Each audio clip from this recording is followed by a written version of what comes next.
In this video, I will show you how to pair the USB receiver for your Logitech G305 X mouse. All you have to do is turn your mouse around, make sure to switch it on, then remove the USB receiver and insert it into any USB port in your computer, and the mouse will be ready to go right away.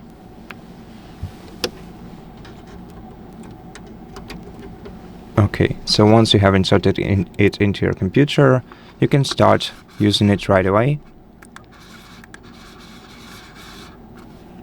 If you want to, you can also additionally install the G HUB software to configure your mouse, change the Lightsync settings, adjust DPI settings, and enable or disable built-in technologies.